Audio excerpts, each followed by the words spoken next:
नमस्कार. कृषी दर्शन या कार्यक्रमामध्ये मी सुषमा जाधव आपलं मनापासून स्वागत करते. भारतामध्ये तणांमुळे पिकांमध्ये जे उत्पादनात घट होते ती कीड आणि रोगांच्या प्रादुर्भावामुळे जी घट होते त्यापेक्षा खूप जास्त आहे आणि पिकानुसार ही घट जी आहे ती कमी अधिक प्रमाणात कमी जास्त होत असते. यामध्ये आपण पाहिली तर म्हणूया आपण पिकांचे वाण आहेत ती किंवा तणांचे वेगवेगळे प्रकार आहेत, हंगाम, हवामान, वातावरण, पाण्याची उपलब्धता, जमिनीची सुपीकता या अनेक कारणांवर हे अवलंबून असतं आणि म्हणूनच शेतकऱ्यांनी तणांचं एकात्मिकरित्या व्यवस्थापन जे आहे ते करणं फार गरजेचं असतं. आणि म्हणून आज कृषी दर्शन या कार्यक्रमामध्ये आपण रब्बी हंगामातील एकात्मिक तण व्यवस्थापन या विषयावर चर्चा करणार आहोत.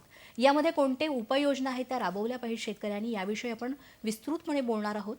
आणि यासाठी बोलण्यासाठी आज आपण आमंत्रित केलेलं आहे परभणी इथल्या वसंतराव नाईक मराठवाडा कृषी विद्यापीठाच्या कृषी विद्या विभागाच्या सहाय्यक प्राध्यापिका डॉक्टर सुनीता पवार यांना. नमस्कार मॅडम. नमस्कार. कृषी दर्शन या कार्यक्रमामध्ये आपलं खूप खूप स्वागत. धन्यवाद. आज आपण एकात्मिक तण व्यवस्थापन याविषयी बोलतोय. तर हे तण म्हणजे नक्की काय आहे, त्यांचे कोणते कोणते प्रकार आहेत? बरं. तणे किंवा तण ज्याला आपण म्हणतो, तण म्हणजे अशा वनस्पती ज्या पिकांमध्ये ज्या आपल्याला नको असतात. समजा आपलं सोयाबीनचं एखादं प्लॉट आहे तर त्या ठिकाणी आपल्याला इतर कुठल्याही वनस्पती नको असतात, त्या सर्वांनाच आपण तण असं म्हणू शकतो. आणि ह्या ज्या अनावश्यक वनस्पती आहेत त्या पिकांबरोबर तिथं जो उपलब्ध अन्नद्रव्य आहेत, ओलावा आहे, सूर्यप्रकाश, जागा या सर्वांसाठी स्पर्धा निर्माण करतात आणि याचा परिणाम असा होतो की त्या पिकांच्या उत्पादनामध्ये घट निर्माण होतो. या सर्व वनस्पतींना आपण तण असे म्हणत असतो. तर या तणांचं वर्गीकरण वेगवेगळ्या गोष्टीनुसार करता येतं. त्यातही महत्त्वाचे प्रकार जे आहेत ते मी इथे सांगू इच्छिते.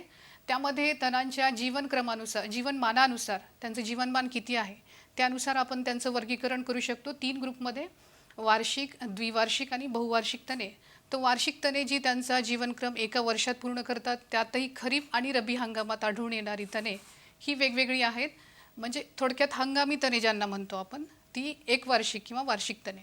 त्यामध्ये खरीपामध्ये कुंजरू, आघाडा, दुधी अशी काही तणे जास्त दिसून येतात आणि रब्बी हंगामामध्ये चंदन बटवा आहे, त्यानंतर रान एरंडी अशी काही तणे आहेत ती भरपूर प्रमाणात, त्यानंतर गाजर गवत सुद्धा आहे ती आढळून येतात. द्विवार्षिक तणांचा प्रादुर्भाव एवढा जास्त नाही दिसून येत, जे की आपला जीवनक्रम 2 वर्षात पूर्ण करतात. आणि तिसरा प्रकार आहे बहुवार्षिक तणे, ज्यांना की 2 वर्षापेक्षा जास्त त्यांचा जीवनक्रम असतो. त्यामध्ये हराळी आहे, घाणेरी असे वेगवेगळे काही त्याची उदाहरणं देता येतील. अजून दुसरं एक तणांचं वर्गीकरण इथे सांगता येईल. ते एक अतिशय महत्त्वाचं वर्गीकरण आहे लांब पानांची तणे, ज्याला आपण एकदलवर्गीय तणे सुद्धा म्हणतो किंवा गवतवर्गीय तणे. आणि दुसरा जो प्रकार आहे तो रुंद पानी तणे, ज्याला आपण द्विदलवर्गीय तणे म्हणतो. तर हे लांब पानी तणांचे उदाहरण भरपूर आहे. तिथं हरळी आहे, शिप्पी, लोणा. आणि द्विदलवर्गीय किंवा गोल पानांची तणे ज्याला म्हणतो आपण, रुंद पानांची तणे, त्यामध्ये दीपमाळ आहे, दुधी असे भरपूर तणे आहेत. आणि हे वर्गीकरण यासाठी महत्त्वाचं आहे कारण बाजारात उपलब्ध ज्या काही तणनाशके आहेत ह्या तणांचा नायनाट करण्यासाठी किंवा त्यांचा बंदोबस्त करण्यासाठी त्यांचं सुद्धा काम करण्याची जी क्षमता आहे. काही तणनाशक हे फक्त एकदलवर्गीय तणांवर त्यांचा परिणाम होतो, काही तणनाशकांचा परिणाम द्विदलवर्गीय तणांवर होतो, तर काही तणनाशके ज्याला ब्रॉड स्पेक्ट्रम म्हणतो ते दोन्ही प्रकारच्या तणांवर त्यांचा परिणाम होतो. आणि म्हणूनच हे तणांचं वर्गीकरण माहीत असणं गरजेचं आहे शेतकऱ्यांना, कारण त्यांच्या शेतात जी काही तण आहे, मग ते रुंद पानी आहे का गवतवर्गीय आहे, त्यानुसार त्यांना जे तण नियंत्रणाच्या उपाययोजना आहेत त्या ठरवता येतात. आणि हे तण वाढल्यानंतर नुकसान खूप होतं, पिकावर घाला घातल्यामुळे उत्पादनात घट होते. तर हे कोणकोणत्या पद्धतीचं जे नुकसान आहे ते शेतकऱ्यांना सहन करावं लागतं? खूप आपल्याला फक्त पीक उत्पादनातील घट एवढंच नुकसान तणांमुळे असलेलं माहीत आहे. तर त्याच्याबरोबरच वेगवेगळ्या पद्धतीने हे जे तण आहेत ते पिकांवर परिणाम करत असतात. सर्वात महत्त्वाचं म्हणजे आधी मी सांगितलं त्याप्रमाणे तण जी आहे ती पिकांबरोबर जागा, सूर्यप्रकाश, अन्नद्रव्य ह्या सर्व गोष्टींसाठी स्पर्धा निर्माण करतात. आणि यामुळं ज्या काही निविष्ठा आपण पिकांना देत असतो, जसं खतं देतो, पाणी, ह्या सर्वांचा पुरेपूर वापर त्या पिकाला न होता त्याचा बराचसा भाग ही तणे त्यासाठी स्पर्धा करतात आणि पिकांच्या उत्पादनात घट निर्माण होते. त्याचबरोबर या पीक उत्पादनातील घट ह्याबरोबरच तण जे आहे ते बऱ्याचशा किडी आणि रोग जे पिकांवर दिसून येतात त्यांच्यासाठी आश्रयस्थान, पर्यायी आश्रयस्थान म्हणून काम करतात. म्हणजे ज्या वेळेला एखाद्या पिकामध्ये काही रोग किंवा किडी आढळून येतात आणि ते पीक जर त्या ठिकाणी शेतामध्ये नसेल तर काही तण आहेत जे की त्या तणासाठी आश्रयस्थान म्हणून काम करतात आणि म्हणून त्याची जो जीवनक्रम आहे तो ब्रेक होत नाही आणि पुढे ज्या वेळेला परत मुख्य पीक शेतामध्ये पेरणी केल्या जातं, परत ती जी रोग आणि किडी आहे त्या पिकांवर त्यांचा प्रादुर्भाव दिसून येतो. हे एक प्रकारचं नुकसान आहे. आणि त्याचबरोबर उत्पादन खर्च हा सुद्धा तणांमुळे वाढतो. तो यासाठी कारण एकतर खुरपणीवरचा खर्च तणांचं नियंत्रण करण्यासाठी वाढतो आणि त्याचबरोबर ज्या शेतामध्ये तणे मोठ्या प्रमाणावर तणांचा प्रादुर्भाव आहे त्या ठिकाणी सगळीच निंदणीची आंतरमशागतीची सगळीच कामे, फवारणी किंवा पिकांची काढणी ही सगळीच कामे थोडीशी अवघड बनतात आणि त्यामुळे त्या ठिकाणी जे लागणारा उत्पादन खर्च आहे किंवा त्या ठिकाणी ते कुठलेही काम करण्यासाठीचा वेळ आणि एनर्जी जास्त लागते, म्हणून उत्पादन खर्च वाढतो. तर अशा वेगवेगळ्या पद्धतीने तणांमुळे नुकसान होतं. त्यातही काही मुख्य जर आपण रब्बी हंगामातील पिके पाहिली तर गव्हामध्ये अनियंत्रित तणांच्या वाढीमुळे जवळपास 30 ते 35% एवढं नुकसान होऊ शकतं. करडईमध्ये सुद्धा जवळपास 30 ते 35% किंवा 40% सुद्धा नुकसान ह्या तणांच्या प्रादुर्भावामुळे होऊ शकतं जर वेळीच तणांचं नियंत्रण नाही केलं तर. ऊसासारख्या पिकामध्ये 60 ते 65% पीक उत्पादनामध्ये घट ह्या तणांच्या वाढीमुळे होऊ शकते. म्हणजे आपण पाहायला गेलं तर ते गवत असतं किंवा इतर काही वनस्पती दिसायला असतात छोट्या, पण त्याच्यामुळे खूप मोठ्या प्रमाणात पीक उत्पादनामध्ये घट दिसून येते आणि त्यामुळे वेळीच त्याकडे शेतकऱ्यांनी लक्ष देणं फार गरजेचं आहे. यामध्ये पीक आणि तण यांच्या स्पर्धेचा संवेदनशील काळ म्हटला जातो किंवा कालावधी, हा नेमका काय आहे? अतिशय महत्त्वाचा प्रश्न आहे. पीक तण स्पर्धेचा संवेदनशील कालावधी म्हणजे पीक वाढीचा सुरुवातीचा काळ आहे. ज्या वेळेला पीक हे लहान असतं आणि त्यावेळेला पीक आणि तण यामध्ये स्पर्धा जास्त होते किंवा त्यावेळेला जी तणे आहेत ती पिकांबरोबर अन्नद्रव्य, सूर्यप्रकाश यासाठी स्पर्धा निर्माण करतात आणि या वेळेला जर पीक ह्या तणांचं नियंत्रण नाही केलं तर त्याचा खूप जास्त परिणाम पीक उत्पादनावर होऊ शकतो. म्हणूनच ह्या सुरुवातीचा जो प्रत्येक पिकाचा जो कालावधी आहे त्यामध्ये ह्या तणांचं नियंत्रण करणं आवश्यक आहे आणि याच कालावधीला आपण पीकतण स्पर्धेचा संवेदनशील काळ म्हणतो. आणि सहसा प्रत्येक पिकाचा सुरुवातीचा 1/3 कालावधी हा पीकतण स्पर्धेच्या दृष्टीने संवेदनशील कालावधी आपण म्हणतो. अच्छा. आणि पीकनिहाय तो कमी जास्त होतो. जी आपली पिके आहे जे की 3 ते 4 महिने पर्यंत त्यांचा जीवनक्रम असतो त्यांच्यासाठी सुरुवातीचा 1 ते 1.5 महिना आणि जी जास्त कालावधीची पिके आहे जसं की कापूस आहे, ऊस आहे, त्यासाठी सुद्धा हा पीक तण स्पर्धेचा कालावधी वाढतो. कापसासाठी तो सुरुवातीचे 2 महिने, तसं ऊसासाठी सुद्धा तो कालावधी जवळपास 3 ते 4 महिन्यांपर्यंत असतो. ओके. तण नियंत्रण हे शेतकऱ्यांनी करणं आणि वेळीच करणं फार गरजेचं आहे. पण मग यासाठी कोणकोणत्या उपाययोजना शेतकऱ्यांनी राबवल्या पाहिजेत? तण नियंत्रणासाठी एकतर आपण 2 ग्रुपमध्ये ह्या उपाययोजनांना आपण क्लासिफाय करू शकतो किंवा विभागू शकतो, वर्गीकरण करू शकतो. सर्वात प्रथम म्हणजे प्रतिबंधात्मक उपाय. प्रतिबंधात्मक जसं आपण माहिती की prevention is better than cure असं आपण म्हणतो. तर ज्या शेतामध्ये तणांचा प्रादुर्भाव कमी आहे अशा किंवा स्वच्छ असं शेत आहे त्या ठिकाणी तणांचा प्रादुर्भाव जास्त होऊ नये किंवा त्यांचा प्रसार होऊ नये म्हणून ज्या काही उपाययोजना आपण करतो त्यांना प्रतिबंधात्मक उपाय आपण म्हणतो. आणि दुसरा प्रकार म्हणजे निवारणात्मक पद्धती, ज्यामध्ये अजून वेगवेगळे आपल्याला भौतिक किंवा यांत्रिक पद्धती, जैविक किंवा रासायनिक पद्धती ह्या सर्व निवारणात्मक पद्धतीमध्ये येतात.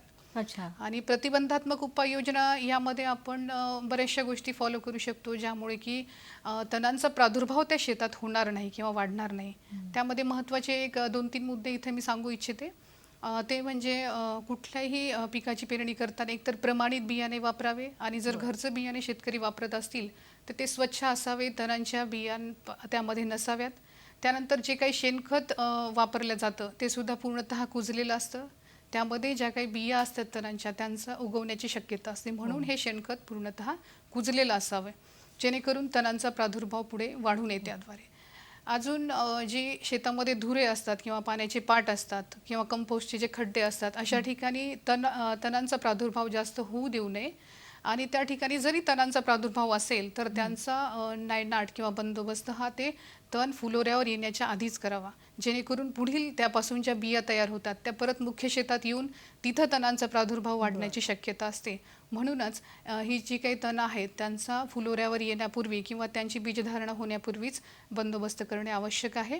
असे काही उपाय आहेत ज्यामुळे की आपण पुढील तणांचा जो प्रसार आहे तो कमी करू कमी शकतो. करू शकतो.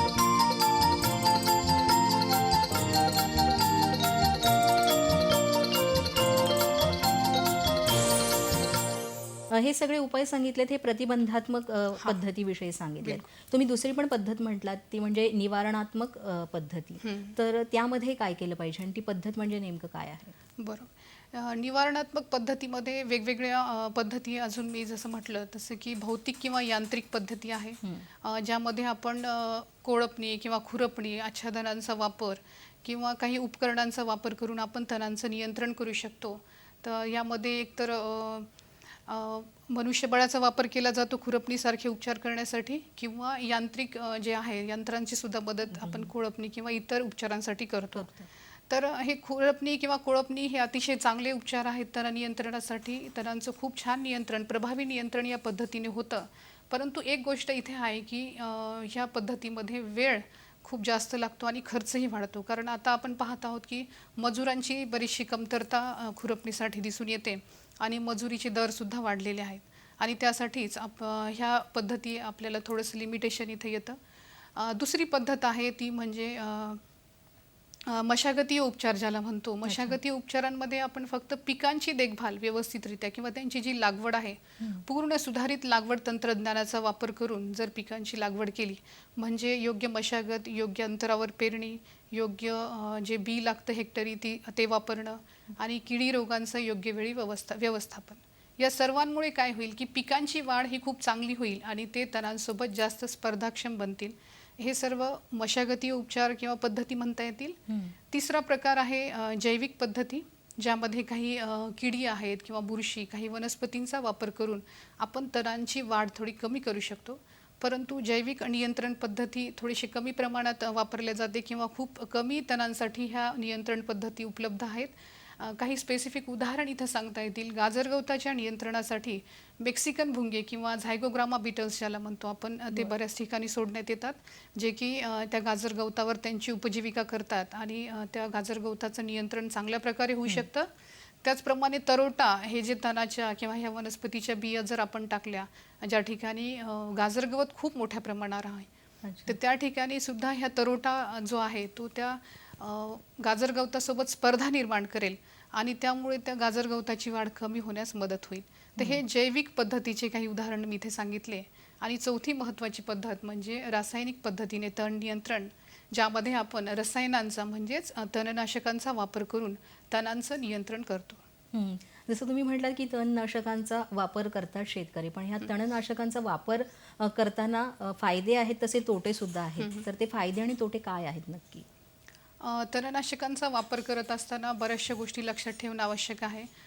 फायदे जर तणनाशक वापरायचे सांगायचे झाले तर तणनाशकांच्या वापरामुळं प्रभावी तण नियंत्रण आपल्याला करता येतं आणि खुरपणीच्या तुलनेत बऱ्याच वेळेला कमी खर्चात सुद्धा तण नियंत्रण तणनाशकांद्वारे साध्य केलं जाऊ शकतं. हा एक फायदा आहे. दुसरा म्हणजे काही जी तणे आहे जी पिकांसारखीच दिसतात ती मजुरांना बऱ्याच वेळेला ओळखता येत नाहीत. तर अशा तणांचं नियंत्रण करण्यासाठी तणनाशकांचा वापर किंवा त्यांची मदत होऊ शकते. त्यानंतर तणनाशकांचा वापर केल्यामुळे एकतर किफायतशीर तण नियंत्रण होतंच, त्याचबरोबर कधीकधी काय होतं की सतत खरीप हंगामामध्ये कधीकधी पाऊस पडतो. 3-4 दिवस जर पाऊस राहिला तर अशा वेळेला आपण खुरपणी किंवा कोळपणी अशा पद्धतींचा वापर करू शकत नाही.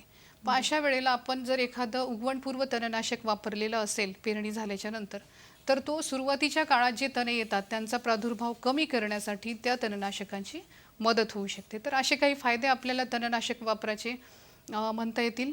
परंतु ह्या फायद्यांबरोबरच तणनाशक वापरांचे बरेचसे तोटे सुद्धा आहेत. कुठल्याही गोष्टीचे जसे फायदे आहेत तसे तोटे आहेत. तर तणनाशकांचा वापर जर योग्य किंवा शिफारसीत मात्रेत केला नाही तर त्याचे तोटे होऊ शकतात. जर मात्रा तणनाशकाची कमी घेण्यात आली, प्रति हेक्टरी प्रत्येक तणनाशकाची मात्रा शिफारस केलेली असते, क्रियाशील घटकाची मात्रा मात्रा ती शिफारसीत असते. जर ही मात्रा कमी घेण्यात आली किंवा कमी फवारण्यात आली तर तणांचं योग्य प्रकारे नियंत्रण होत नाही. आणि जर जास्त मात्रा तणनाशकाची शेतात फवारण्यात आली तर त्याचा रेसिड्यू किंवा अंश तिथे राहून पिकांना सुद्धा इजा होण्याचा धोका बऱ्याच वेळेला संभवतो. ही एक तणनाशकाच्या बाबतीत आपल्याला महत्त्वाचा तोटा म्हणता येईल. त्यामुळेच प्रत्येक वेळी तणनाशकांचा वापर करत असताना शास्त्रज्ञांचा सल्ला घेणे आवश्यक आहे. त्याचबरोबर बऱ्याच वेळेला शेतकरी जास्त प्रमाणात त्याचा डोस जर तणनाशकाचा वापरण्यात आला तर त्यामुळे पर्यावरणास त्याचं नुकसान होऊ शकतं किंवा ज्याचं पोल्युशन आपण म्हणू शकतो, मातीमध्ये मातीचं प्रदूषण किंवा त्याचा जो अंश रसायनांचा राहतो, ह्या सर्व गोष्टी ह्या तणनाशकांची योग्य मात्रा न वापरल्यामुळे होऊ शकते. आणि तणनाशक वापरत असताना कुठला फवारा घ्यावा, किती डोस घ्यावा त्या तणनाशकाचं, या सर्वांसाठी पुरेसे तांत्रिक ज्ञान असणे आवश्यक आहे. आणि जी काही मार्गदर्शक तत्व दिलेली आहेत किंवा सांगितल्या त्या शिफारशीनुसारच त्याची मात्रा आपण ती घेतली पाहिजे. तणनाशकाचे वेगवेगळे प्रकार सुद्धा आहेत, तर ते कोणते प्रकार आहेत? तणनाशकांचे वेगवेगळे प्रकार आहेत. एकतर त्यांच्या वापराच्या वेळेनुसार आहेत. दुसरा प्रकार त्यांची ॲक्शन कशी होते, कुठल्या तणांवर कशा पद्धतीनं ते कार्य करतात, त्यानुसार सुद्धा तणनाशकांचे भरपूर प्रकार आहेत. त्यामध्ये महत्त्वाचं इथं जे प्रकार आहेत तणनाशकांचे ते म्हणजे त्यांच्या वापरण्याच्या वेळेनुसार, जे की शेतकऱ्यांना माहीत असणं आवश्यक आहे. तणनाशक वापरण्याच्या वेळेनुसार त्याचे 3 प्रकार पडतात. ज्याला आपण पहिला प्रकार आहे प्री सोईंग म्हणतो, ज्याला म्हणजे पेरणीपूर्वी वापरायची तणनाशके. यांचा वापर एवढा जास्त होताना दिसत नाही. दुसरा जो महत्त्वाचा प्रकार आहे तो म्हणजे प्री इमर्जन्स किंवा पीक उगवण पूर्व वापरावयाची तणनाशके. म्हणजे पीक आणि तण हे दोन्हीही उगवण्याच्या पूर्वी ही तणनाशके वापरली जातात. आणि यांच्या वापरामुळे काय होतं की पीक वाढीचा जो सुरुवातीचा काळ आहे तो तणमुक्त राहण्यास किंवा तणांचा प्रादुर्भाव कमी होण्यास तिथे मदत होते. आणि त्यामुळे जो पीक तण स्पर्धेचा संवेदनशील कालावधी, जो की सुरुवातीचाच कालावधी असतो पीक वाढीचा, तो तणमुक्त राहणे फार आवश्यक आहे आणि ते इथे आपण साध्य करू शकतो.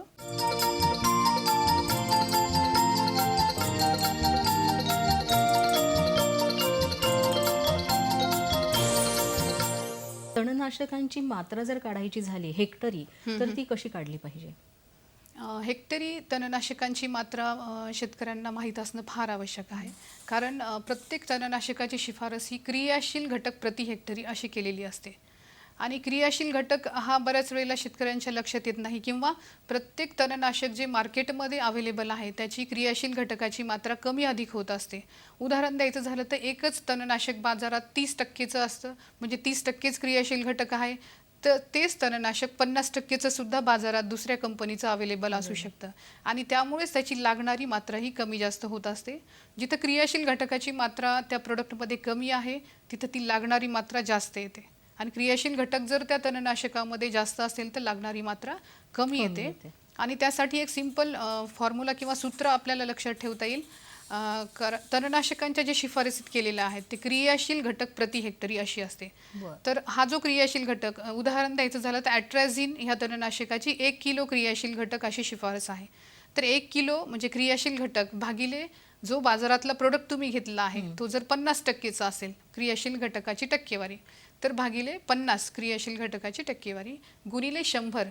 म्हणजे अशा पद्धतीने आपण ह्या सूत्रावरून क्रियाशील ॲक्च्युअल त्या व्यापारी तणनाशकाची किती मात्रा लागेल याचं आपण कॅल्क्युलेशन किंवा ते काढू शकतो.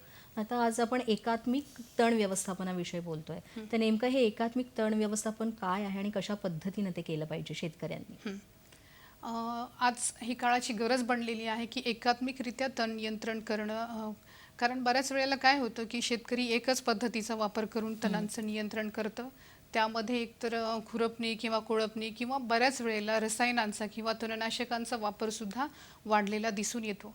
आणि त्यासाठीच एकात्मिकरित्या तण नियंत्रण करणे गरजेचं आहे, ज्यामध्ये विविध तण नियंत्रणाच्या ज्या पद्धती आहेत, जसं की कोळपणी किंवा खुरपणी आहे ह्या भौतिक पद्धती, त्यानंतर रसायनांचा वापर, तणनाशकांचा वापर आच्छादनांचा वापर, त्यानंतर पिकांची फेरपालट, आंतरपीक पद्धती, ह्या सर्व जर वेगवेगळ्या तणनियंत्रण पद्धतीची सांगड घातली उपलब्धतेनुसार आणि योग्य प्रकारे आपण ह्या ठिकाणी मग तणांचं नियंत्रण करू शकतो.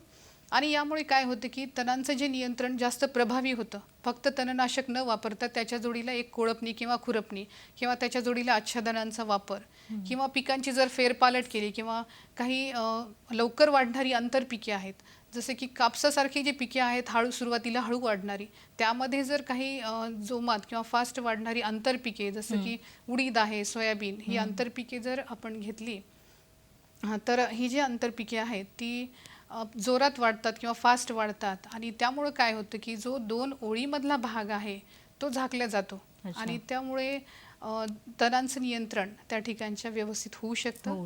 तर अशा प्रकारे आंतरपिकांचा जर आपण अंतर्भाव केला तर असे वेगवेगळे उपचार एकत्रितरित्या त्यांची सांगड घालून जर आपण तण नियंत्रण केलं तर प्रभावी तण नियंत्रण साधलं जातं, ज्याला की आपण एकात्मिक तण नियंत्रण असे म्हणतो.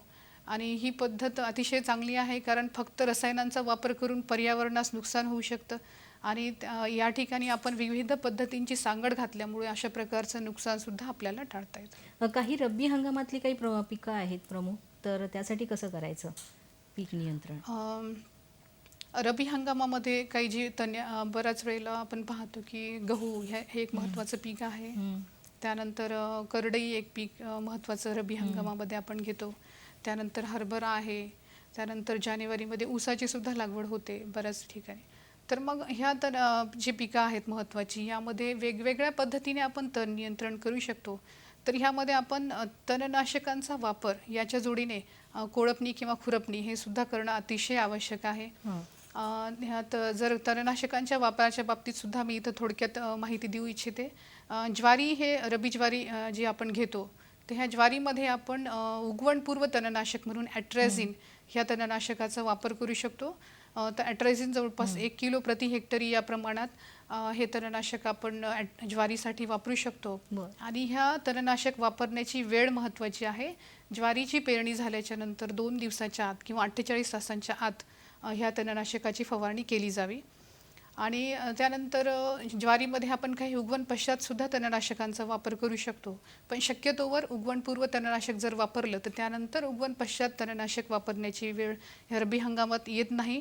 त्याच्या जोडीला आपण एखादी कोळपणी किंवा खुरपणी करून या पिकातील तण नियंत्रण व्यवस्थितरित्या करू शकतो. त्यानंतरचं एक महत्त्वाचं रब्बी पीक जे आहे ते गहू. गव्हामध्ये सुद्धा अंतर त्या पिकातील कमी आहे, त्यामुळे सुरुवातीलाच तण नियंत्रण करणं आवश्यक आहे.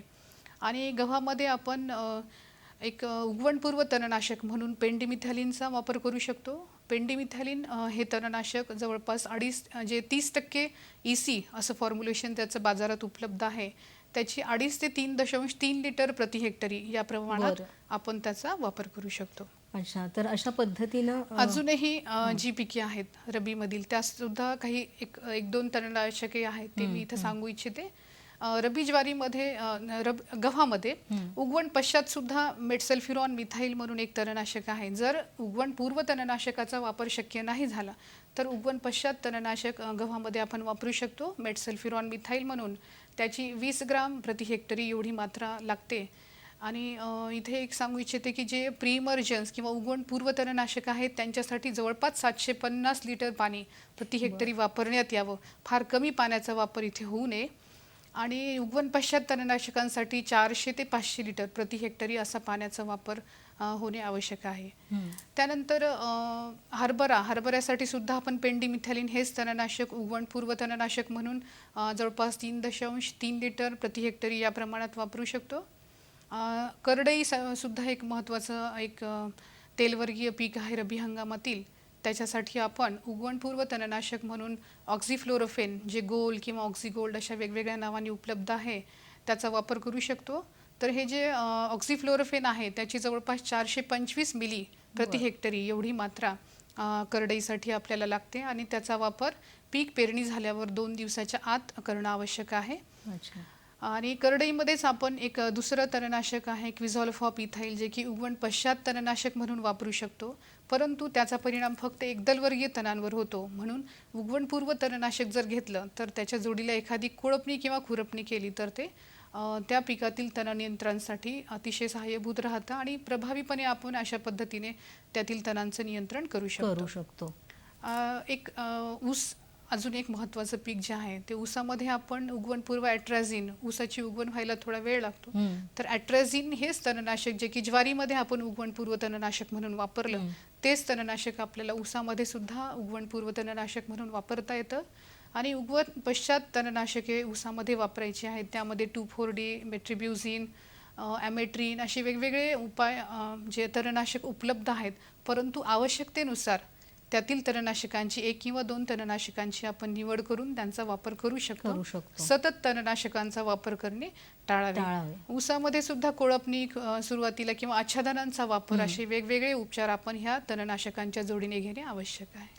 तर शेतकरी बंधूंनो, अशा पद्धतीनं आपण जर पीक उत्पादनातली घट जर थांबवायची असेल आणि उत्पादनात वाढ करायची असेल तर एकात्मिक तण व्यवस्थापन आपण अंगीकारलं पाहिजे आणि त्यामधल्या ज्या उपाययोजना आहेत त्या राबवल्या पाहिजेत, जेणेकरून उत्पादनामध्ये वाढ होईल आणि उत्पन्नसुद्धा वाढेल.